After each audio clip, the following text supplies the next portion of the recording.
This jacket is so loud.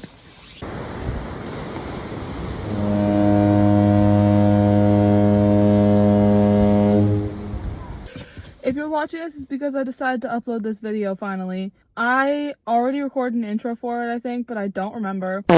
I don't like the painting, but I'm sharing it with you anyways because I want to post on YouTube. As much as I said that was my New Year's resolution last year, it's my New Year's resolution again this year. Did I accomplish it last year? No. Maybe I will this year. I posted a few times in 2025. It was not a great year. This year's been great so far. Granted, we're not even a month into it, but it's been good. So let's keep that energy going. Let's post more on YouTube. Yeah, whoa. Here we go. This painting is based on Slewfoot by Brahm.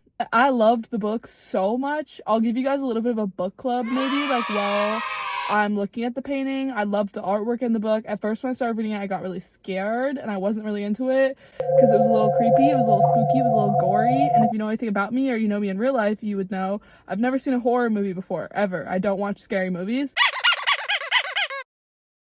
because I have anxiety and they make me anxious. So I haven't even seen Frankenstein or Dracula. I'm gonna see both of them soon. One of my friends is gonna watch them with me, she said, so fingers crossed we end up actually doing that. No, so the painting is about Slewfoot, this book that we read in my book club that I initially didn't like, read fully, absolutely loved. Think Puritan Village, think Salem Witch Trials, think The Devil is a Goat. Not goat as in greatest of all time, but goat as in like that kind of goat. So her name is Alice, I believe. I can't remember. I read the book in November. I can't really remember what happened. I'm pretty sure the main character's name is Alice. I wrote notes on it throughout, so I think I'm gonna review some of my notes while we go through this. Anyways, please enjoy the painting. I tried out a new technique. I did some foiling work on it. I've been foiling a lot of books.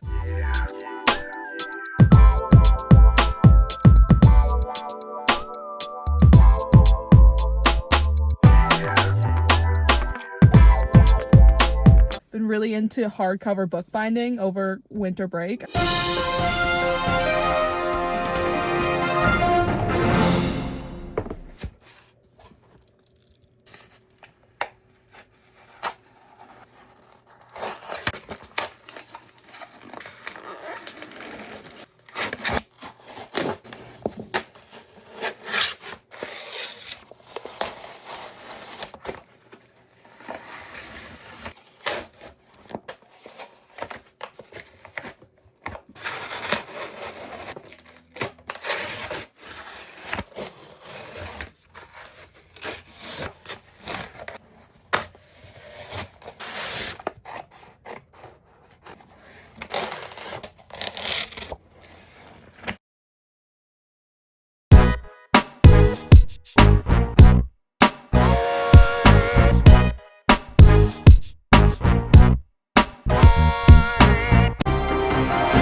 And I kind of took that into this painting. I don't like the final painting, but it was fun to make, so I'm holding on to that, and I'm not gonna let it define me as my first painting of the year.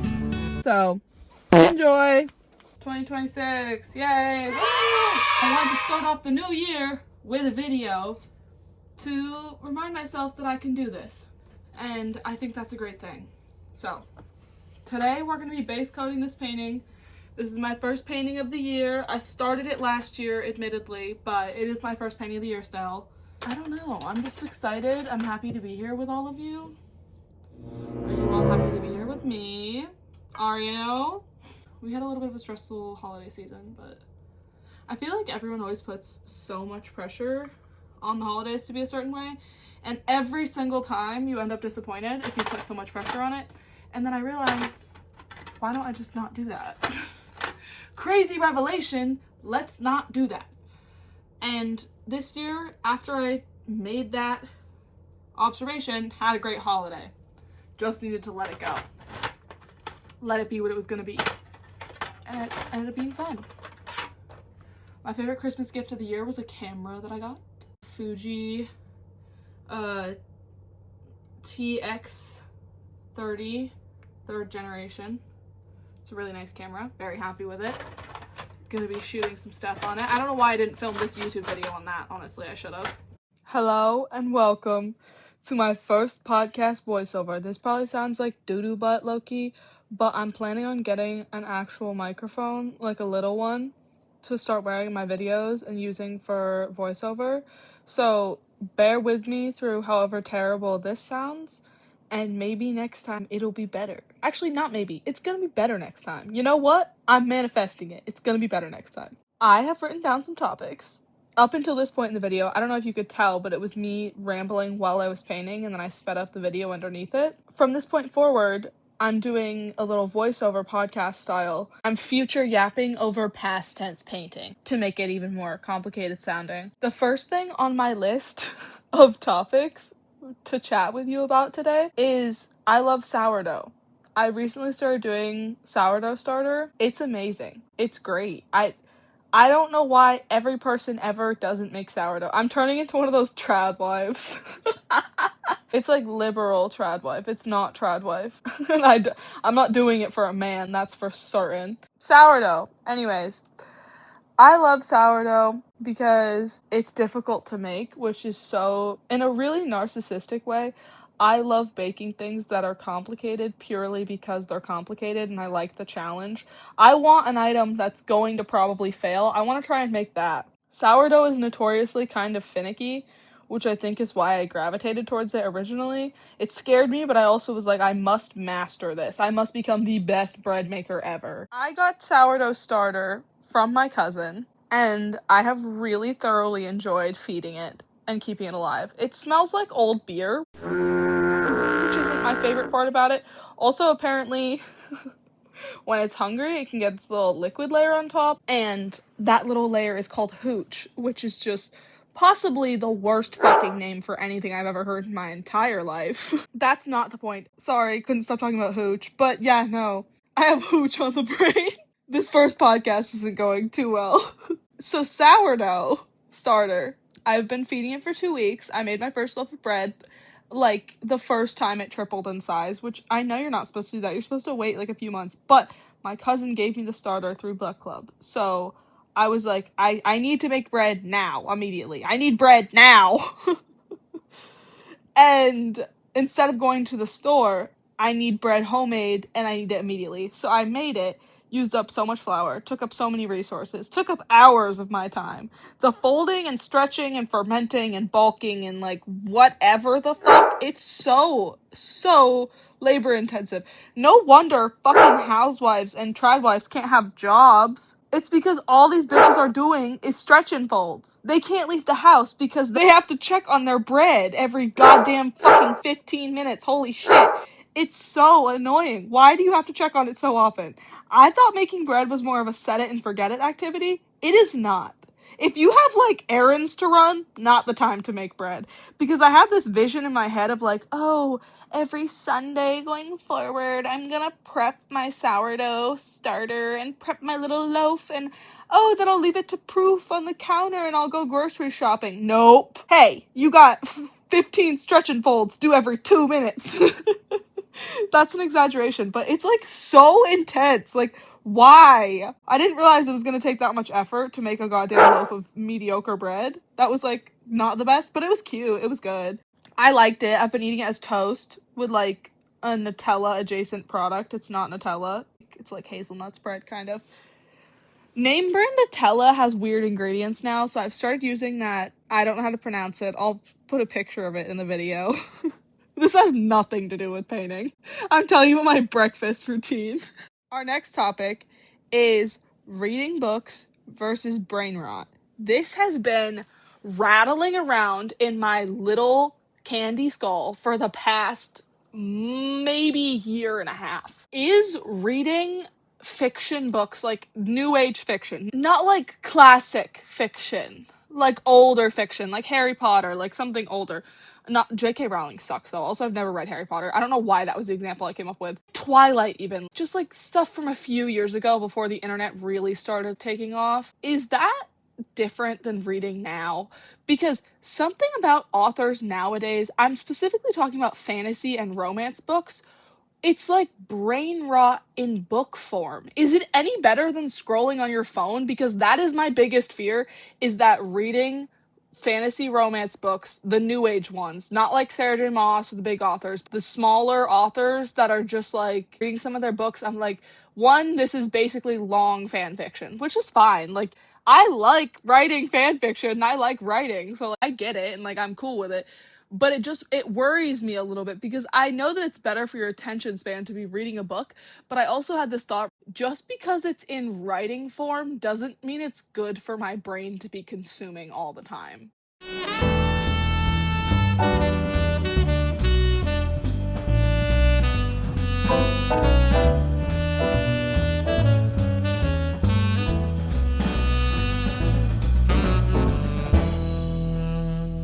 Is that crazy? Like, brain rot reading. Is that a thing? Is it brain rot or is it just like really repetitive? Because a lot of fantasy romance books follow the same plots, have the same main characters, have the same general vibe. After you read a few too many of them, you start to see it where you're like, oh my god, this is the same book over and over and over again. Especially with smaller authors, they take from the bigger authors, or the bigger authors take from the smaller authors. But like a lot of the time, it is a lot of smaller authors that pull from their favorite book plots, make a new book, and it's like reheated nachos of Sarah J. Maas. Sarah J. Maas's leftovers is kind of what we're looking at in the bookstore right now. And it just scares me because I'm like, is this book now? Is this what book is? Is this all reading can be? Is that dumb? I don't know.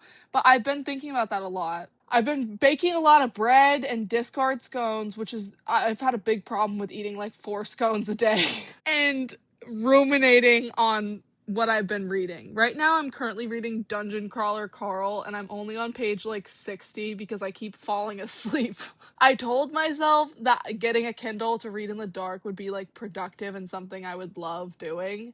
And I've slowly but surely realized that me reading in bed turns into me reading 1 page and then falling asleep. Like, I can't really read in bed. I don't think I'm a bed reader because I'm like a dog. I've trained myself that when I go up in the loft and I sit in my bed, I'm yawning. It could be midday, I'm trying to change my sheets, girl, I'm falling asleep standing up in there. Or not really standing, crouching. I just get sleepy up there. And I can't read. And honestly, the book isn't that interesting so far. It's come very highly recommended to me from my book club. Like, it's not our book of the month, but everybody seemed to like it. And I don't know about it yet. But I'm on page 60, so I feel like I need to shut up and just give it a chance. And I plan to do so. So there's that. I want to go to the gym more.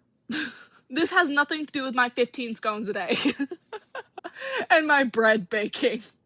But I want to go to the gym more. I've never been to the gym ever.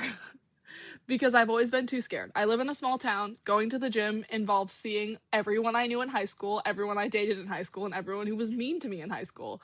And it makes me really anxious. Additionally, I have one leg that is shorter than the other, so I'm not very balanced. I am, as they would say, built with spare parts. It doesn't really make sense for me to use a lot of gym equipment. Like, certain things just don't work for me, but I really want them to. And I have a goal. This is my goal. Ready? Everybody listen up for my goal. I'm gonna start going to the gym. And then in a few months, I'm gonna start taking aerial silk classes with one of my friends who also wants to try it out. And by then, I will have built up a little bit of muscle and I'll be able to do it. Because I used to be a gymnast when I was younger and I was terrible at it. I was so bad. But I enjoyed it for a little bit. But I was bad at it. I wanna try again and I wanna like get into aerial silks because I have aerial silks and I like messing around on them, but I've never like taken a proper class. I've only ever taken aerial yoga, which like is different, and I want to try it and I want to get good at it. I want to be flying around the sky like I'm in the goddamn circus. The pathway for that for me is going to be going to the gym. I actually am getting a gym membership this coming week and I'm really excited about it.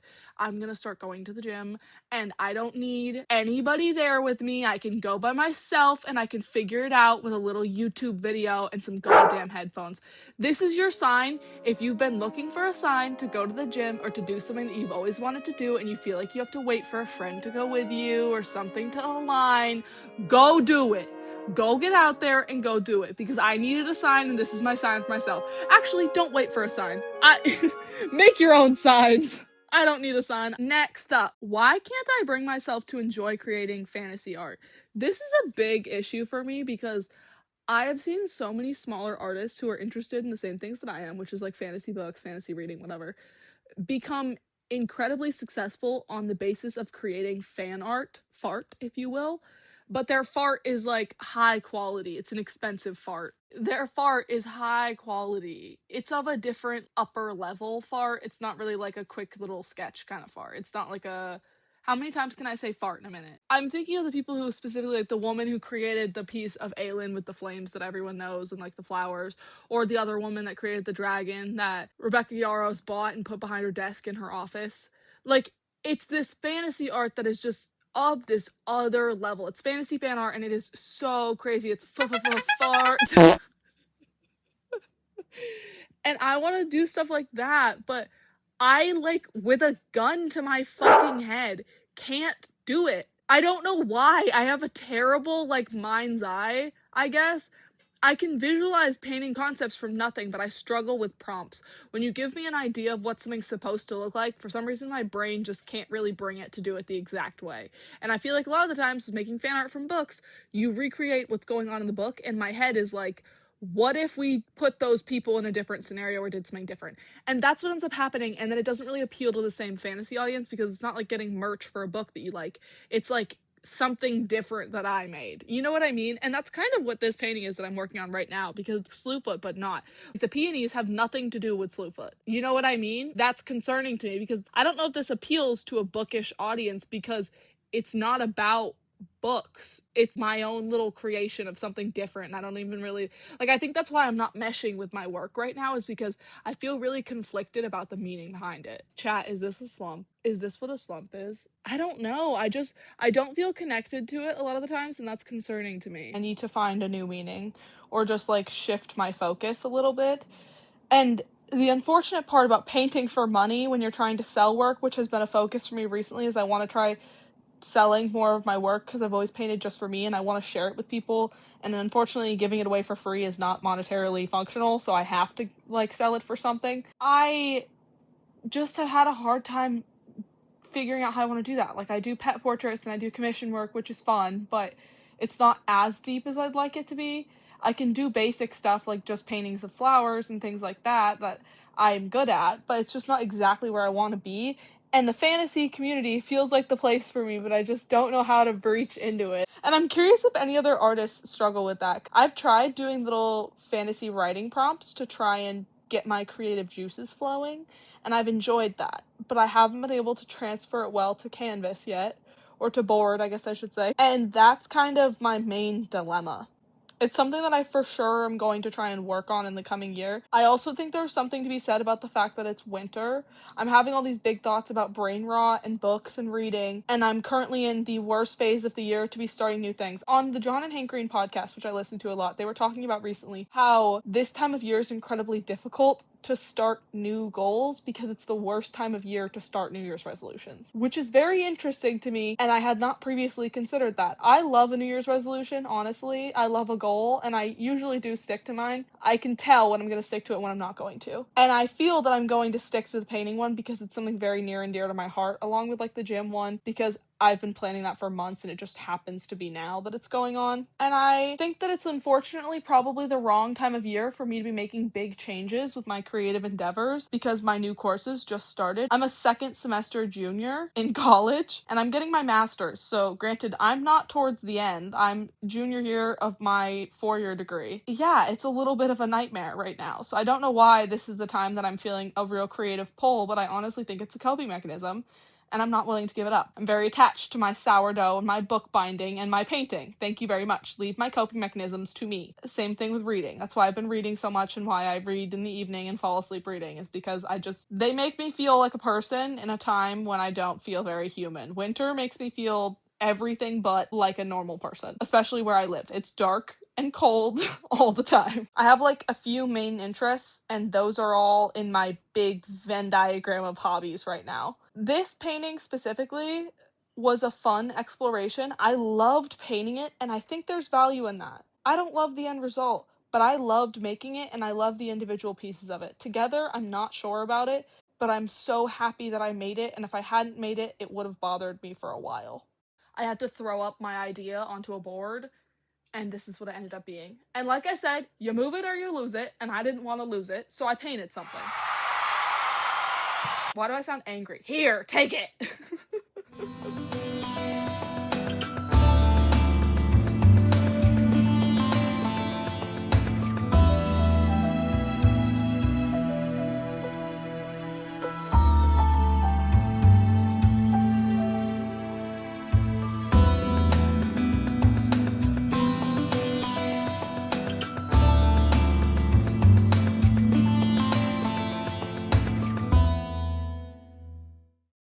Did you watch the whole video?